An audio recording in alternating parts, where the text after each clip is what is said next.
Hey, Bomb Squad. If you're a comedian or a podcaster looking for an affordable website solution with a modern look, then we recommend Puck's Hub. With a Puck's Hub website, you can set up your new website in minutes with easy-to-use pre-built templates. Puck's Hub websites are customizable and can easily be integrated with other platforms like Instagram, TikTok, and Twitter. The best part? Puck's Hub plans are only $5 per month.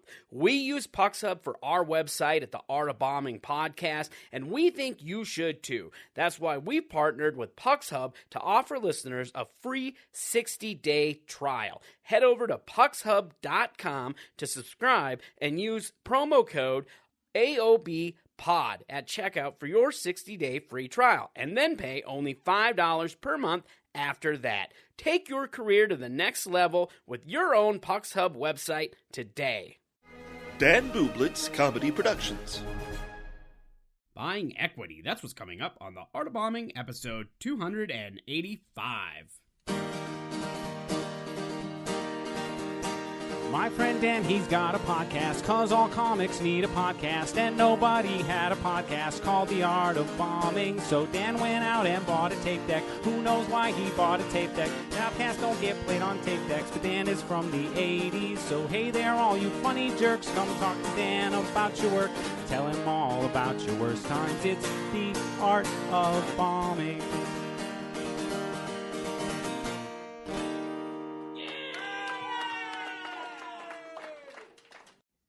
Welcome to an all-new episode of The Art of Bombing. I'm your host, Dan Bublitz Jr., and with me, as always, is my co-host, co-producer, and cohort, Mr. Josh Shirley. How are you doing on this fine day? It is fantastic. And let me tell you, I went to a water park, an indoor water park last weekend. Indoor water park. With my son. Yeah, we're like, he's finally back in school, but like he wasn't. But he wasn't then. Yeah, So it feels like he's been out of school for like 80 years. It's been long. It's been a long summer. Anyway, at an indoor water park, and this thing has one of these tube slides. And what I mean by that is like you're basically inside of a tube, and a guy closes a door, and he presses a button, and it opens a trap door, and you basically fall. That sounds horrifying, dude. So I get in line for this thing, and we're 5-6 stories up. Like, this thing is not short, we're up there, and you're climbing up, and it's one of those where like people are coming back down the stairs. You're like, oh my God, people are just freaking out. And when I got to the top of this thing, I watched the 5 or 6 people before me actually go down. And my son's with me. He's 10. He's excited. He's like a thrill seeker and is not afraid of stuff like this. So he's all I got to go because I'm first. Like, there's some psychology here where I cannot not. Yeah, you got to impress your kid. Totally. Yeah. I'm not telling this. I don't want to come to a podcast the next week and tell a story about how I walked back down the stairs and my son stayed up there. Yeah, as he was getting ejected down the tube, I was walking back down. Yeah. So I'm up there, and so the 5 or 6 people who go before me, I see them get into this thing. The guy presses the button, and then a couple seconds later, they completely disappear. For the longest time, I'm like on the slide, and you know how you're on a ride or something, and like you can kind of, as you're weaving your way up the stairs, you get little angles at the ride itself, and you can see the people on it to see if you're going to be scared out of your mind. Yeah. And like for the longest time, I was like, nobody's going down this slide. When they get up to the top, they must be going down, because there's a couple of different slides you could also take when you get up there that were less scary. And I was like, no one's on this slide. Okay. So as I go, I like fixated on it for more than a couple of seconds. And then I finally saw somebody go down it, and I realized why I thought I never saw anybody on it. And that's because they were going so incredibly fast. You just didn't see them. Didn't see them. Literally, you could blink and not see the person. So I mean, this thing is out of control. So I go down the slide, everything's fine. But what I realized in that moment is that there's 2 kinds of people. And both of them are scared as hell of this ride. And neither of them want to get on it at all.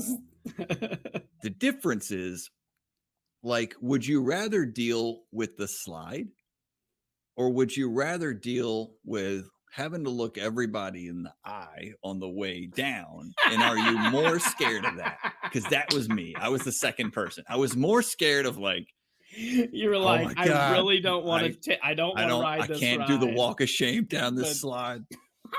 And I went down the slide, I think, out of guilt or peer pressure.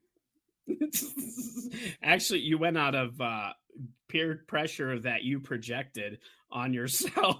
Yeah, it was a social experiment, this thing, for sure. Wow, well, that sounds like you had quite the weekend.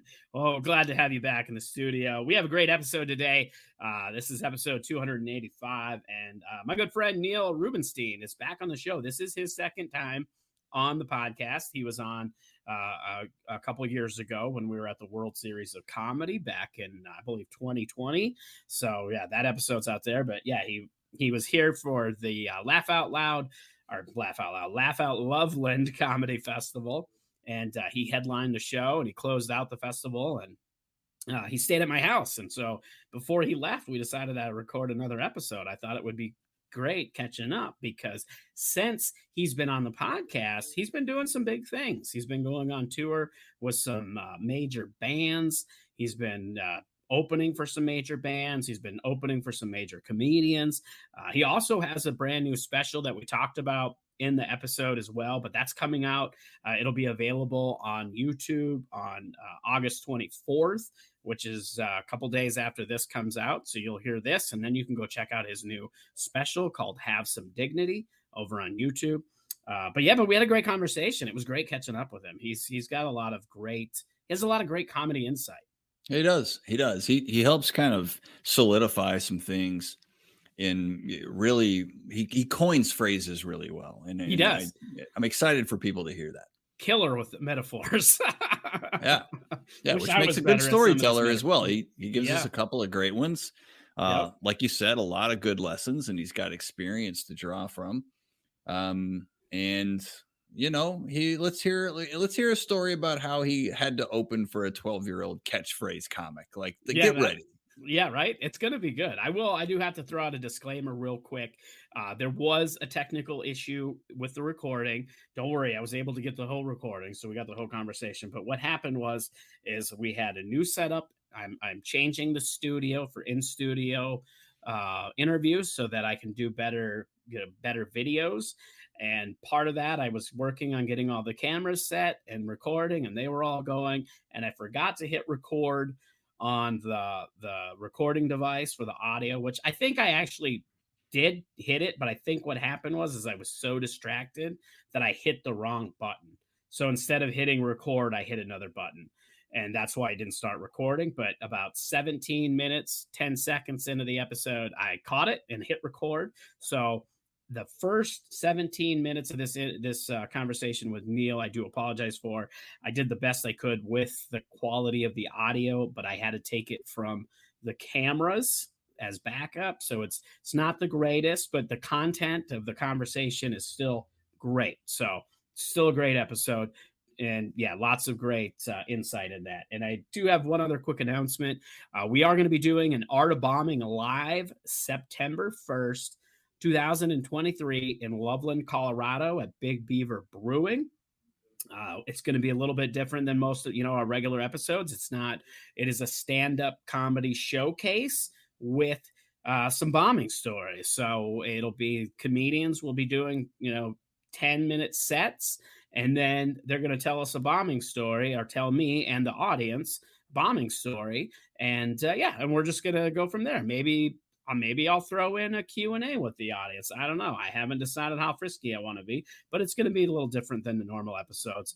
If you've heard some of the episodes we've recorded at festivals, you've heard kind of a similar format, but we're making it a little bit longer with each guest. So if you're in Loveland, Colorado, come to that show. It's going to be a great time. Tickets are available on my website, danbublitz.com/tickets. Go get your tickets. Come out. It's going to be fun. So, all right. I think we should get in this episode with Neil, right? Do it. All right, here's our conversation with Neil. Enjoy. And now it's time for the stand-up soundbite. We met at a rock concert, my ex and I. She was like a few people away, you know. And I'm telling you, man, I was like, no hyperbole. She was like, still to this day, the most beautiful woman I've ever met. Like, I just remember seeing her and I'd fallen instantly in love and just being like, please have one arm.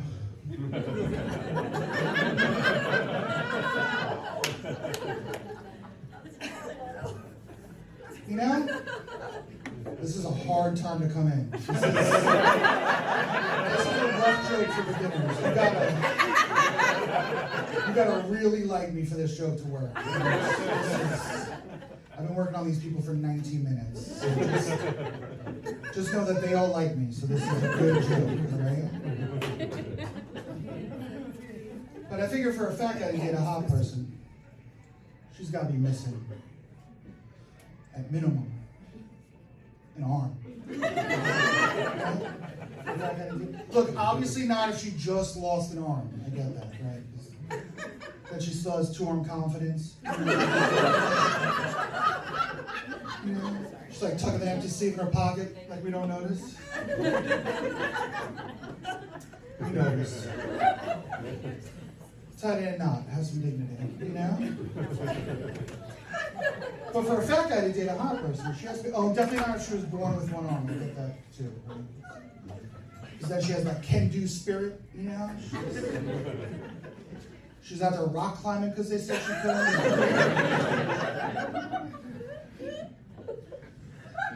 Just eating bananas.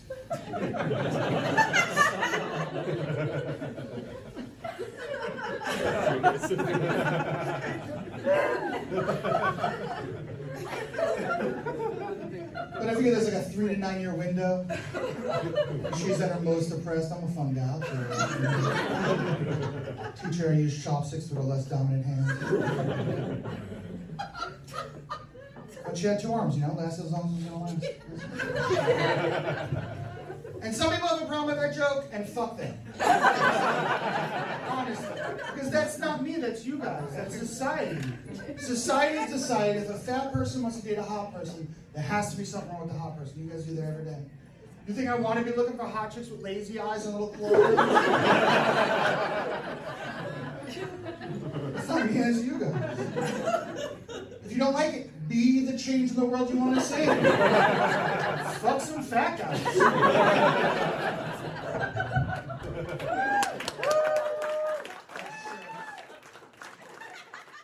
It's the art of bombing. Yeah, so we're really going to struggle. I'm going to warn people now, if you're listening to this, I'll probably say something in the intro up top as well about how you and I are both pretty nasally, and if our voices crack and things like that. It's 3 a.m. We've been partying all night. It feels like it. Well, I mean, I've been going for 4 days, because I don't know if you know this about me. I heard you booked a festival this weekend. That's crazy.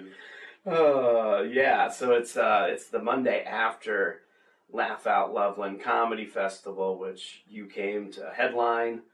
You were on the kickoff show, and then you did another. Opened it up, closed it out. Yep, open it up, closed it out. Yes, that's right. And how'd you feel about it? How'd you feel about the weekend and your sets? First set I thought was killer. That crowd was like super hot, and yeah, it was so dope. The last spot, like again, the crowd was awesome. It was like packed out, but I led with stuff that I usually soften. Mm-hmm. And you could tell they were like, what's happening? Because I just like started with like dead parents and politics and just like went right into the aggressive topics. Yeah. That I usually, spend like, 5 to 10 minutes like, hey, I'm fun. We're going to have fun. Also, my parents are dead. Here's a joke about leukemia. Just hit them too hard with that stuff. Yeah. You really have to build that likability and trust up front before you can get into some of that darker stuff. Yeah. And you were like, I'm going right into it. I always say, like, you have to, like, buy the equity. Like, you have to, like, purchase equity. That's a great way of describing that. You got to buy that equity. Yeah. And I like that. But the rest of the set, like, it just, normally my sets, like, go kind of like this with a little bump up at the end. And this one was just, like, slowly. But I got there. We got, like, the big clothes worked, so. Yeah, it was great. I thought you did a great job this weekend. And it was great getting to hang with you. It's fun when when you get to hang out with friends. We've known each other. It's funny that you're headlining a festival that I'm involved with, because we met at another festival almost almost 10 years ago now, probably. Well, you guys were the maybe not quite 2017, maybe. Yeah, so okay, maybe not quite that. Well, no, it would have been before that because I wasn't involved in 2017. 16? It would have been maybe 2014, 2015. No. Yeah, dude. Because I started at the end of 2015. Then it would have been that 2016. Or maybe you got in your first year. I don't know, because. Oh, maybe. I know it was the first festival I ever did. Was Brandon still involved? Do you remember? Brandon was there. Then it wasn't, because my last year. I don't think you know when you started comedy, dude. I do. It was 2015. Let me go. We'll go to the videotape here. Oh no! I have everything. You got everything. We're testing. We're putting him on the spot here. I have everything. I believe you, but I just know that Brandon was only involved in the first two, which would have been 2014. No, yeah, 2014, 2015. Oh, maybe it was. Maybe I'm wrong. Maybe 2018 was the last. San Diego? Trying to think. It would have been 16, I think you're right. I think you're right. I'm giving this one to you. Now that I do my math, I got my numbers messed up. What was it, Comedy Palace? Yeah, it would have been at the Comedy Palace at the time. Now that club is no longer. It is a different club. It is Mic Drop. January 22nd and January 24th, 2017. Okay, yeah, my bad. Yeah, you got proof. Proof is in the pudding. Yeah, I remember it was 2017 because I'm like pretty bad with this stuff, but I remember 2017 like I did like a little like California run, and I started it with that. Okay. And that was like my first time going out there, and I basically go out there like every 2 years. Mm-hmm. Brandon must have just been hanging out then because he wasn't part of the festival. Oh no. No. Because he did the first couple of years and then he stepped away, and then I did it for another few years after that. And now that we do the math, 2018 was my last year, I believe. Okay. 2017 or 2018? No, it would have been 2018. Well, you guys were the first festival to like accept me. Mm-hmm. And then this is the first festival to invite me. Oh wow! Look at that! I'm gonna be forever locked in your comedy history. You're gonna get fruit baskets every year. Oh hell yeah! I'm looking forward to birthdays now. I always think about that, like who's on the gift basket list. Yeah, like every Christmas, like who's getting something. Yeah. Who's on the Christmas card list? Dan's definitely on that list. Well, I'm proud to be on that list because you're a very funny guy, and it's been great to watch you grow as a comedian and as a person over the years. And like you've been doing amazing things.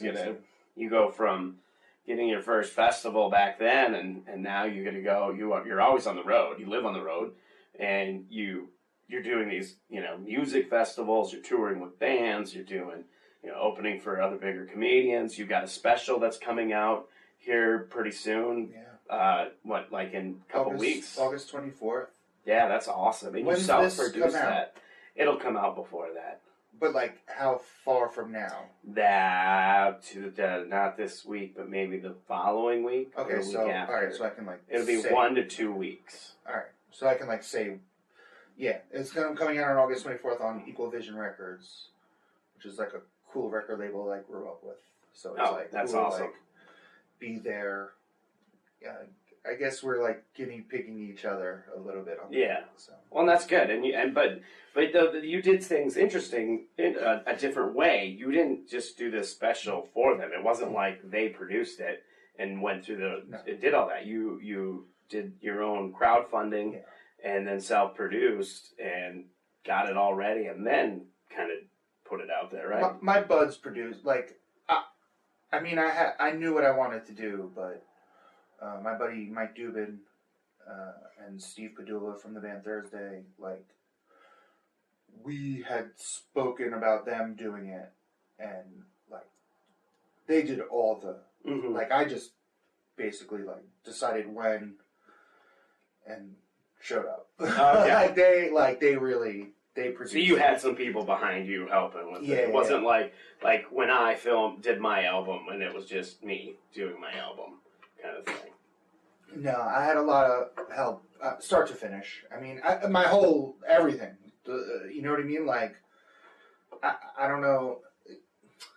And it's funny too, because like you hear people be like, "I'm self-made," and it's like, yeah, but it was like your dad's money and you lived in your parents' house and or whatever. Yeah, they bought you your first car. I feel very strongly about that when people say that, because I don't think, you're right. You hear people say that all the time, and I always think, well, you can't, especially in comedy and entertainment. There's no such thing as being self-made, because without an opportunity that somebody gave you, and even if you say, "Oh well, I booked my own show," well, no, that venue gave you the opportunity to book that show. Yeah. So there's always something and someone else that is there. So you're not 100% totally self-made. And on the flip side, like when people like are too humble, we're like, "Oh, I couldn't have done it without this person." It's like, yeah, but you made that opportunity. Yeah. You know what I mean? Like I couldn't have been here without you. But I also was good enough and cool enough and a good enough hang that through the years you were like, "Oh, Neil would be a good," you know what I mean? Like, so like, I don't know. Yeah, I'm very fortunate. Well, I know that I'm fortunate. The crowdfunding went incredibly well. Like, tons of people came out to support, like, in every facet. Friends are still booking me for things like this or things like Adjacent or whatever else I do. It's all, I'm not getting a cold call from a, from a booker being like, "Oh, I heard lots of that." That's not what's happening. Yeah, well, exactly. You still have to put the work in. It's friendships and no, I don't mean that. I mean, like, if I get a call from a booker, it's because friends made that happen. I gotcha. I see what you're saying. I rely heavily on a very tightly knit web of support. Yeah. Well, and I think we all need support. I mean, like I said, I don't think there's no such thing as self-made. There's doing the work and building those relationships, but you're not self-made. There's always going to be somebody there that's giving you an opportunity or helping. But again, like you said, you still have to put in the work, not just in getting booked, but work on how you carry yourself as a professional, how you interact with people, like what you said about, being a cool hang and getting, and being easy to be around and all those other things. And that all plays into, it all kind of forms into one entity that you need to, Yeah, because it's like, if I was everything I am now except good, like maybe I'd still be here, but I would have had to like pay $35 to submit, and you know what I mean? Like, Yeah. I mean, at this point, I feel like the answer's probably no, but I'm going to ask anyway, but do you still, once in a while, submit to festivals, or have you decided, it's not really worth my time anymore? Because I know for me, I'm very selective about submitting to festivals, and this is coming from somebody who produces festivals. I produce festivals, and I'm still like, I don't know if I want to go be in another festival or try to get into one, but that's just me personally. Yeah, I mean, occasionally, like last year I submitted for West End, and I got in, and I submitted for World Series, I got in. I don't really, sometimes, but I just like, I know, like, I don't know, I've just been discouraged. Like, Mm-hmm. I remember one year I applied for something, and 4 people named Chloe got in. I remember you telling me And about I this. did ask. And I was just like, there's no way I'm worse than 4 Chloes. You know, like, 3 Chloes, maybe. There's not that I can't be worse than 4 Chloes. 100% of the Chloes that do stand-up comedy are better than me? That's impossible. 75%? Sure. But not 100%. 100%. I'm not taking that.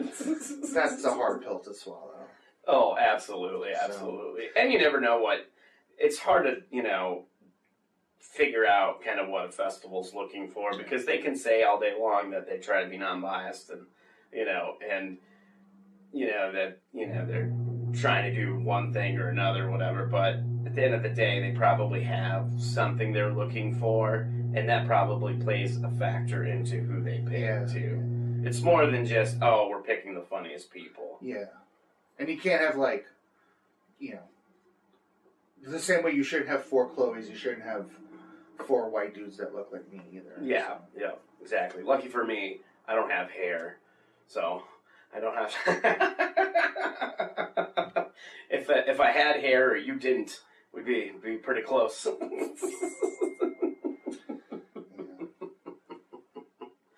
Oh, good times, good times. Now, I want to ask you, too, because I think it would be good for this and the people listening to kind of hear about this experience where, like you said, you toured with a pretty big band last year, and then you got to open, or I shouldn't say open, you were doing sets at a pretty big music festival in New Jersey. What was that experience like? Yeah, it was a Jason Fest in Atlantic City. It was, I'm going to draw a blank after about 4, but Blink-182, Paramore, Jimmy Eat World, Cody and Cambria, Japanese Breakfast, Turnstile. Yeah, I know there was it was a huge music festival. And, I did 3 5-minute sets, which is correct. Yeah, right. Maybe for that too. Maybe 2 5-minute sets. one 5 minute. I was just yeah. gonna say maybe 1 a day. Yeah, or 2 a day would have been okay also, but definitely the second one, the first day, was the worst one. Mm-hmm.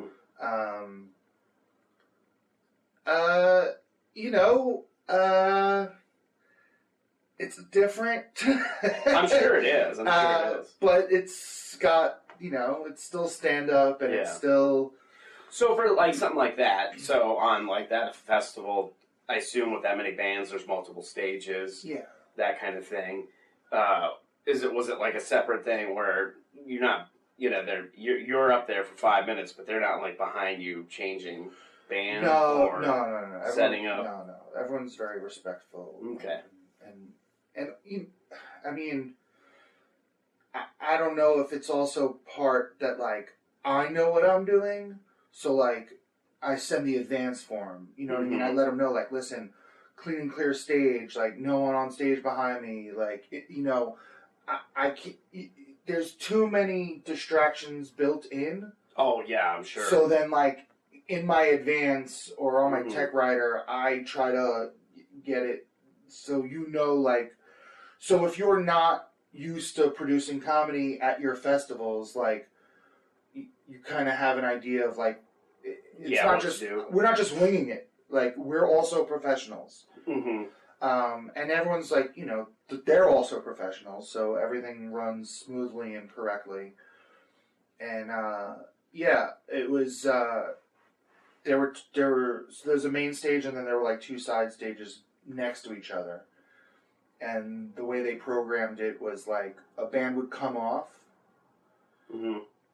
set up, and then a band would come on, right? So it'd be like a band here and then a band here. So when this band was done and broken down, and the next band was ready to go, and then this band would finish, and as they're breaking down on the other stage, I'm going to be on this stage. Mm-hmm. So there's no activity on this stage. Yeah. And then I'll do my 5 minutes to an unsuspecting crowd. That's always fun. You just come out on the mic, you're like, comedy time. Yeah. And then the band will follow me. So it went as good as it could possibly go. Doing those things, the joy and benefit is not the actual performance. It's being on all the artwork. It's getting to hang out with all your friends. It's like the fun and excitement at the press. The photo shoots, like that's the benefit. Mm-hmm. The actual 5 minutes is hard. Oh, I'm sure. People do not care. No, not at all. I mean, there's a pocket or two. You get some followers from it. Some people say nice things to you, but it is. I mean, there was an ocean. You know what I mean? Like we're on the beach. Like it's not conducive to like. I mean, if you were like, "Hey, you're gonna perform with a band," you'd be like, "I don't know." If you're like, "Hey, you're gonna perform outdoors," you'd be like, "I don't know."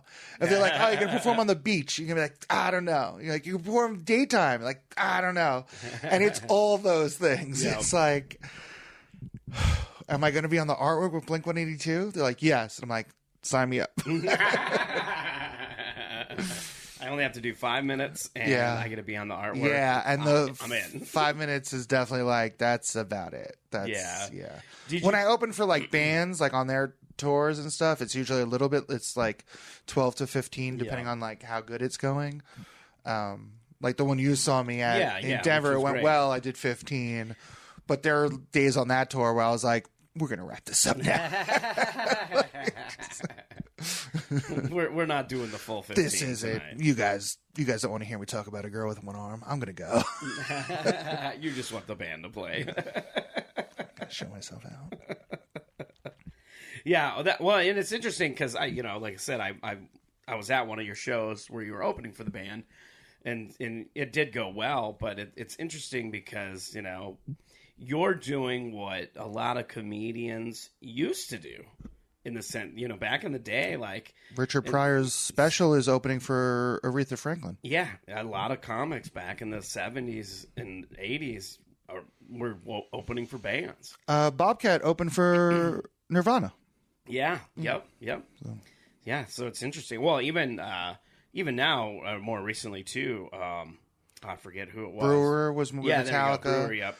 Big J's open for Korn. So it's not. I mean. It's not unheard of, No, absolutely not. It's not great. It's not awesome. Yeah.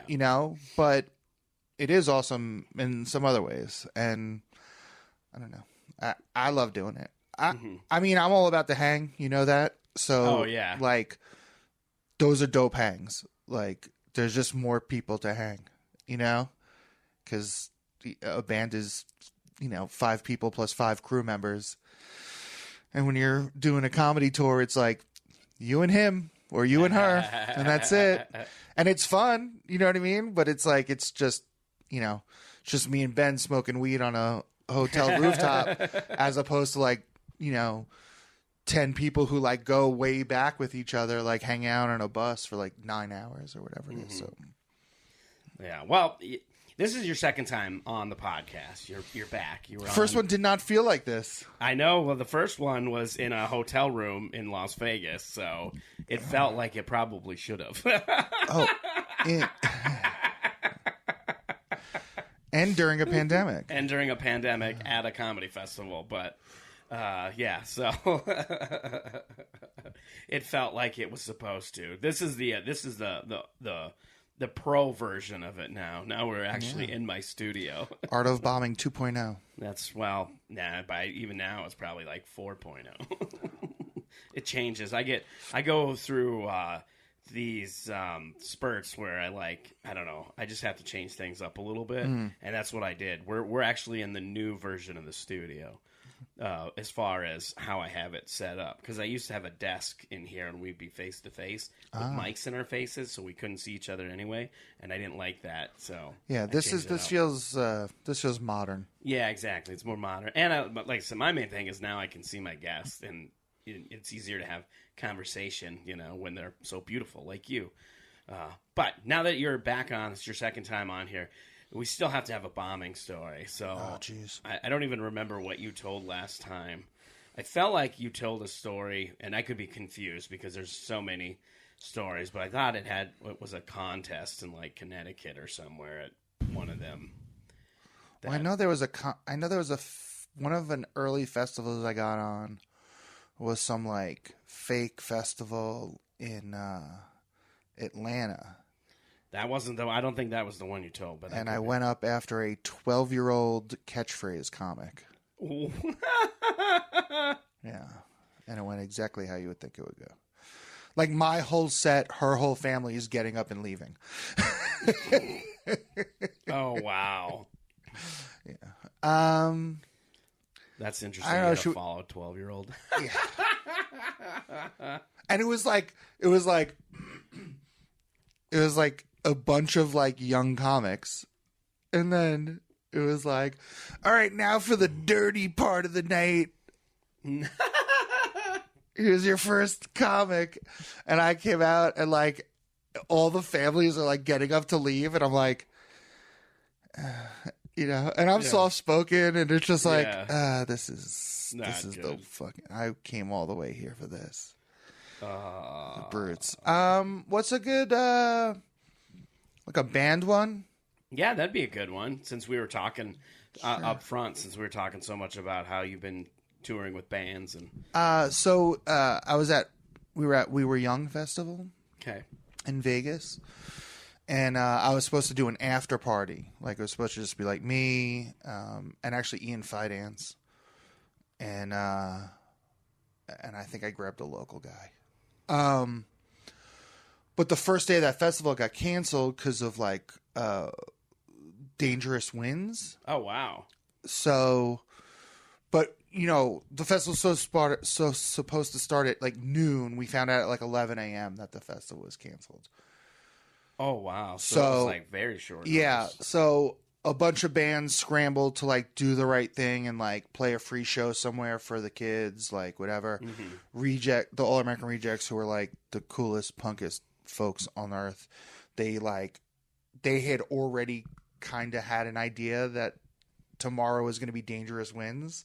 So the night before, Tyson called a buddy of his who owned a barbecue joint, and they were like, in the event that the show gets canceled, like, can we, and their show was like unfucking real. Like that, it was like just the videos from that. It was just like watching the Rejects play like a small little punk room kind of. And it was just like people as far as you could see, like outside, like the garage doors open, people just in the streets. Yeah, it was awesome. But so we had a venue because we were doing like this after party, this like sanctioned event. So we're like, yo, we have a venue. So we just called some homies. So we're like, hey, like it was Thursday in Bayside. And we're like, yo, you guys want to like do this thing here, And the people who organized it were like, Neil was supposed to be on the show, so we're going to put him on your show. But I wasn't on the flyer. Oh, so you weren't advertised. So that always becomes an issue. Like, because if people don't know that I'm going to be there, I just kind of come out looking like the sound guy. And no one, you know what I mean? Like, no one knows what's happening. Yeah. You do look like you are crew. Yeah. at a rock metal show. Yeah. You either look like you're in a band or you're with the crew. Yeah. I know. I understand what's happening when I go out there. So, there was just like, and again, like because it was last minute, like, when I gave him my tech writer or whatever, it was like, well, we're just making do. Like, we really don't have the choices. And then, like the show got pushed back and then this happened. And so, but just like by the time I come out, it's just like, and again, it's like maybe 400 people in the venue. The venue holds 350. And these bands have never played for less than 1,200 people in 10 years, 20 years probably. So this is like the most excited these kids are. These kids had a crazy day. They spent tons of money to be here. The thing got canceled. They're getting to get into, they're the fortunate few that gets to, I mean, the line was like, you know, down the block, Vegas block, you know, and only 400 people get in. So it's like, these kids are super amped up. Mm-hmm. And like, they think a band's coming out, and then I come out. And like, few people are, people are respectful. Some people are respectful. And even the ones that aren't, like, I understand. Like, I'm a guest in your home right now. Like, you're like, I know what we're doing. I know what's happening. So I'm not like, I don't hold this against anyone. The people who are like screaming stuff, it's like, all right, dude, can you not scream for like 5 minutes? What purpose are you serving? Yeah. But the rambunctiousness I get, the antsiness I totally get. And it was just I mean, I was supposed to do 10, I think, and like maybe 5 or 6 in, I was like just kind of like talking to him for like 2 minutes, just being like, this is exciting, I get it, like last time these guys played together was like 20 years ago in a room like this, you know, like it just stopped being comedy and just started to be an introduction. And then I brought him out, and it was like, and it sucks too, because both times I've opened for Bayside has been like that, where I'm either not on the artwork, or it's like a shock, or I'm only on one show of the tour. And it's like, I'm thankful to them. They keep giving me opportunities, but it's like, yo, if we did it right, you would see that it goes better. Like, if I'm an afterthought every time, it's going to be rough. Yeah. Well, and I think because as you bring up an important point with, marketing comedy or anything like that, people need to know that there's something else. It's just like, even if it's just all comedy, if you're having a comedy show or a themed comedy show, for example, people need to know that it's not just a stand-up show, that it's going to be a little bit different than a regular stand-up show. Or if they don't, if they're just at a bar, they need to know that there's going to be stand-up happening at that bar at a certain time. Because if they don't, it never goes well. Yeah. Ever. Yeah. So, yeah. And I mean, you saw it on the shows on the Motion City tour. Like, the shows that went well were the shows where I was prominently featured on the artwork, where they did let the audience know who the openers were, where they introduced me correctly. Like, please welcome to the stage, comedian Neil Rubenstein. Mm-hmm. And then when they don't do that, and I mean, I know they're not public speakers, so like I can't hold this against them, but sometimes it's just like, please welcome to the stage, comedian Neil Rubenstein. It's like, don't. Oh, yeah. We could have not just don't do it then. Just let me walk out into this madness. But here we are. Here we are. Well, and I'll keep doing it. Yeah. Until someone gets it right. I don't know. Until I get it right. Well, I mean, and I think it's coming along. I mean, like you said, when it's properly billed and advertised, it goes good. Like when I first got the Motion City tour, I was like, this is going to be tough. Mm-hmm. And then the first few shows were awesome. And then there was a tough show. And then the next few shows were awesome again. And I was like, oh, a majority of these are going to go well. And I finally, it was like 4 weeks into a 12-week tour that I was finally like, okay, these will be good.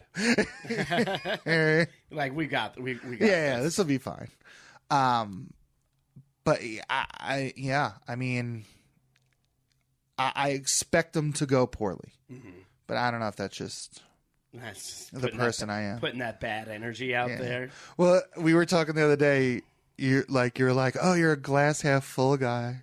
And I'm like, I'm not a half empty or half full guy. I'm like, when I go to pick it up, it's going to spill, or the cat's going to knock it off the table. It's not about half full or half empty. It's just going to get ruined somehow. Oh, man. What did you learn from, or what have you learned from opening for bands? Have you picked up any skills that that you've been able to take, and then because of these experiences, I'm better now in actual comedy scenarios? I've always been a get to the point comic. Like I've always kind of been like quick to the punchlines, and I think just opening for bands and stuff just reinforced that. Mm-hmm. Like you can't meander too long.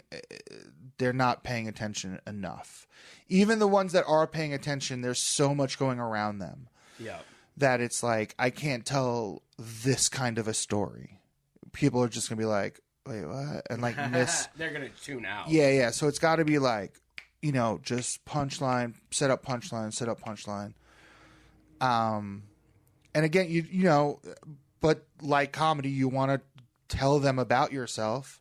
You just want to do it in a punchier manner. And then the other thing is like buzzwords are crazy. Buzzwords are so much crazier opening for a band. Because if I do something like, like at a comedy show, like that bit that has that like, not anymore Jew in the middle, like you can do that. I can buy equity at the top. And then I wrap it up nicely. You understand what side I'm on, right? Mm-hmm. But if I just like, not anymore Jew, and like you're not paying attention to me, and then that's what you hear, and you don't know who I am, you don't know that I'm Rubenstein, you know what I mean? Like, and I'm talking about an actual thing that happened to my grandfather.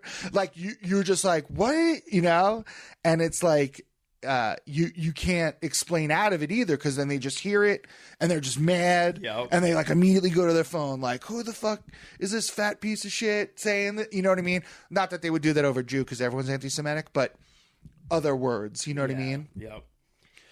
So talk a little bit about the buying equity, because that's an interesting way to describe what you're talking about, because I always talk about that as building likability, building trust. But I know it's the same, but you call it buying equity. And I like that, how you've labeled that. It's just, I mean, what do you mean, like explain to? Well, just like explain, for people listening, they hear you say buy equity. What is that to you? If you just meet someone on the street and you're like, hey, fucktard, they're going to be like, whoa, dude. Yeah. You know what I mean? But if I spend 20 minutes convincing you that like we're buds, and then I'm like, all right, see you later, fucktard, you're going to be like, haha, Neely's such a kidder. Yeah. You know what I mean? Yeah. But so like, you gotta like, you just have to like build that rapport. Mm-hmm. Like, I have a joke where the punchline is leukemia.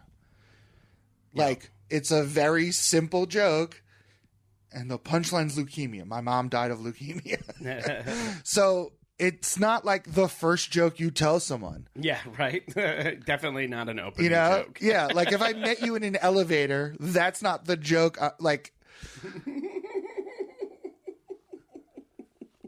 Although I will say, if you're like, oh, you're a comedian, tell me a joke, I might tell you that joke. Oh, just to be that guy. Just to be like, all right, you want to hear a joke? Okay.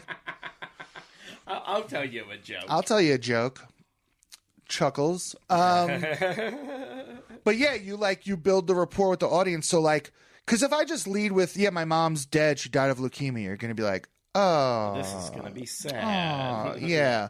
Or like I used to, that was another one I used to open with me and my wife just split up. Mm-hmm. And you get that immediate, and it's like, that's not what we're doing here. Yep. And so by giving that joke to the end of the set, where I'm going to do some for you, some for me. Yep. And you're going to catch that rhythm, and you're going to be like, oh, whatever he leads with is not where this is going. Like, don't feel bad for a second. I'm going to be a prick about this or whatever. Yeah. Or don't get mad at me. I'm going to be on the right side of this is a lot of the ones. But those, you have to just like build that rapport. Like, Yeah. Let them know, absolutely. like, you know. Well, another way you described it is putting out pillows to Yeah. soften it, which I thought that was another great. Well, that's a different thing. So that like, so the pillow metaphor that I use isn't quite the same as the Buying the equity. buying equity. Because buying equity, we're like building a friendship. It's like making a relationship. Like, you know, hey, I'm a Pisces. I do this. I'm like this. And you're like, oh, he seems like a sweet guy. And I'm like, also, I used to commit crimes. And you're like, oh, but you're good now, right? And it's like, and you're not going to be so grossed out by me.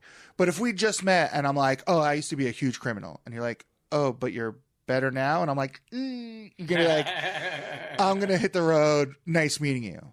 So the pillow thing is a little different. The pillow thing is like, you know, I'm like, hey, I used to be a big criminal. And they're like, oh, you're not now, though. And I'm like, and they're like, well, what's the thing you did? And I'm like, I murdered a dude. Like, you're like, whoa. We're going to be like, well, me and this guy were at a bar, and it's like, here's a pillow. And we were doing this thing that you do all the time, like a normal thing. Here's a pillow, you know? And then when the murder happens, you're like, okay, at least I'm like comfortable, you know, at least like I don't feel gross about this. So that's, yeah, not that I've ever murdered anyone. I'm just saying. It was just an example. Just an example. I've never been present for a manslaughter. Well, that's good. That's good. That's a good thing to happen in life is not be put in prison for that. Or probably be put in prison for anything, if we're being honest. Yeah. We're being totally honest. Yeah, I'm trying not, you know. Now I get to spend I've spent a lot of time with you over the weekend on hangs and stuff. We've been talking a lot of, you know, shop talk, comedy talk, and, you know, we've been like working out jokes and stuff and doing all the fun stuff that comics do when they hang out. And I'm curious about kind of your writing process because it was very interesting. Some of the things, like when you were talking about how, like when you have an idea, where you can go with it and how you do like that brainstorming. I'm a big lists guy. I don't know if it's like, again, like, I don't know if it's like part autism or, you know, whatever it is.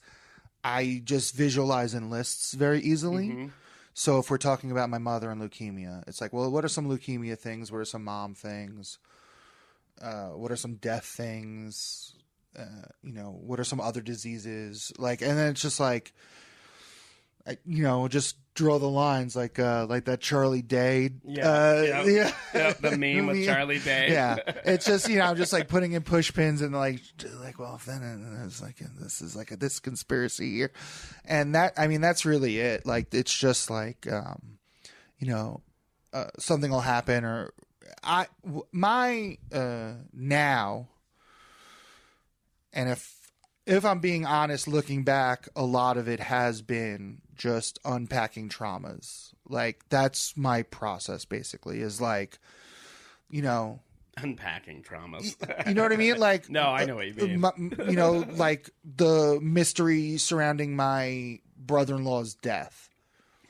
Like, that's a crazy moment in my life. Mm-hmm. And it's like, this helps me deal with it. Yeah. And my parents dying. That's a huge moment in my life. That's a huge trauma. And it's like, all right, well, here's how I feel about this. And here's like some things I can make funny. And like, people come up to me after shows, like at the Castle Rock show, someone was like, my mom died of leukemia. That joke's fucking hilarious. And I'm like, sorry for your loss. I don't know what to... I don't know how to respond, but sorry for your loss. I'm glad. No one deserved it more than your mom. Oh my God. So, yeah, that's my process now is like, you know, my mom gave me Munchausen by proxy or what it had. I don't know how to phrase it. So then it's like, well, like, what are some examples of that? And I'll, you know, list, and then it'll be like, any keywords in that will get their own list. Like, what is, you know, and that's just, you know. Mm-hmm.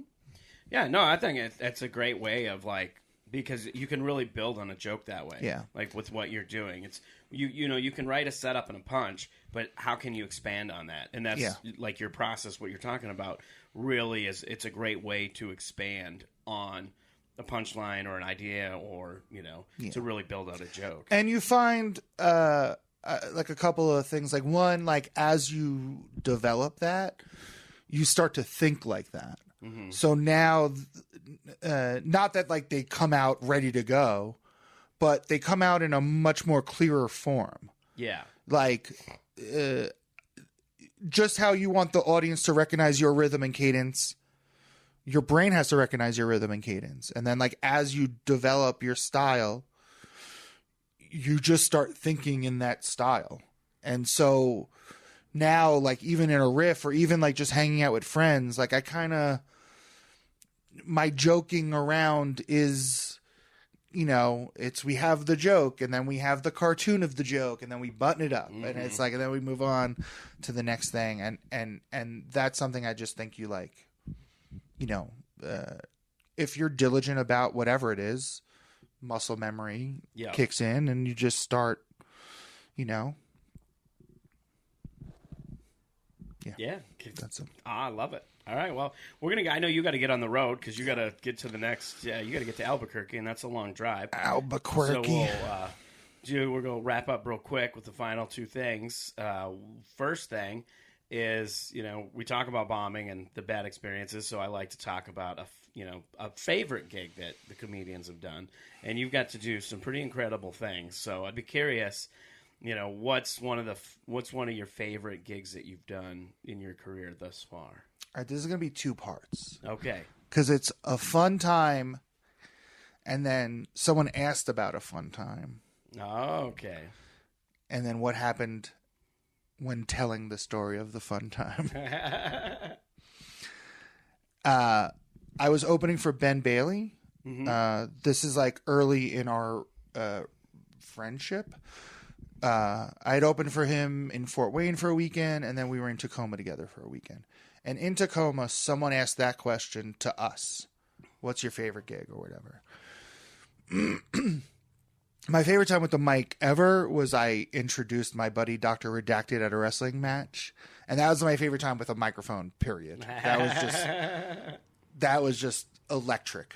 But my favorite time on stage telling jokes was I was hosting for someone, and it was like an old road dog guy, and he was like, all right, I'm done. Come on up and get me. And so I started to come up, and then he was like, oh, let me tell you guys a street joke on the way home. You can take this one home. And he told a street joke. And then I'm like on stage, I'm like on the side of the stage, and he's like, you got one? And I'm like, yeah, I got one.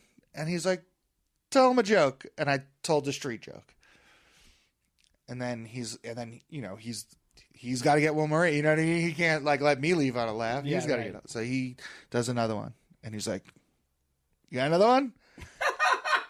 And I was like, I could do this all night. And so like, we went back and forth like 4 or 5 times. And then he's like, then I said, like, I was like, I could do this all night. And he's like, hell yeah. He's like, you guys have him? And the audience is like, and then he like looks at me again, and I'm like, we might want to ask, like the booker guy who's like the club owner or whatever. And I'm like, we might want to ask so-and-so. And he's like, oh yeah, can we do it? And the guy was just like, 2 more. So then we each do 1 more. He gets his last. He walks off stage. Like, thanks everyone, get home safe, whatever. Wrap it up. And I was like, that was like the most fun I've ever had telling jokes. And then Ben, I didn't know this, is like a street joke aficionado. He wants to do a documentary about street jokes. Like, I don't know if I'm allowed to even. He has 250 comics doing street jokes on film. Oh, wow. Like, he is into street jokes. So he's like listening to me tell the story, and he's like, and like, I can feel like some intensity from him. He's like, and I'm like, and he's like, do you remember the jokes? And I'm like, what? He's like, do you remember the first joke you told? And I'm like, yeah. He's like, what is it? And I told it to him, and he's like, I never heard that before. That's great. And I'm like, all right. And then he told me, about the thing. And then like, I mean, a month later, 3 weeks later. And I mean, at this point, I worked with him just by happenstance. Like I wasn't, I wasn't his guy. Yeah. 3 weeks later, I get a text from Ben, and we never communicated like that. He get the text from Ben Bailey, who, like, I don't know if you're paying attention, listening, if you know who he is. Like, he's a phenomenal comic that I used to watch all the time. Like, you know, he's got incredible specials. He's got one of my favorite jokes ever is a Ben Bailey bit. You know, like, it's not lost on me that, like, Ben Bailey texts me. Yeah. And he texts me, and I look, and he's like, what was that first joke again? And I was like, before I just wrote back, I was like, this is the best text I've ever gotten. And yeah, now I like open for him like once a month. That's awesome. Yeah. That's amazing. Yeah. That is definitely a great story. That's a win for sure. That's like, that felt, yeah. That's awesome. Yeah. Well, the last thing I have and I don't know if I had it back then, but we have the Art of Bombing Get Pumped playlist. It doesn't have to be a song that gets you pumped for comedy, just a song that just gets you pumped. I said get you punked, get you pumped. My walk-up song generally is a band called I Am the Avalanche, a song called Holy Fuck. Okay. But last night in the car, I listened to a song called The Saddest Day by a band called Converge. Those are probably the two, like, get you little different directions, each of them. Yeah. Like, Holy Fuck is more like a fast, like, all right, let's go. And then, like, the Converge song is like, I want to punch people in the mouth. But yeah, those are like two pumped up. Those are two. All right, we'll get them on the playlist, permitting they're there. They're right. They're there. All right. Well, this has been great. Where do you want to direct people? Just neilrubenstein.com. The special comes out on the 24th on YouTube.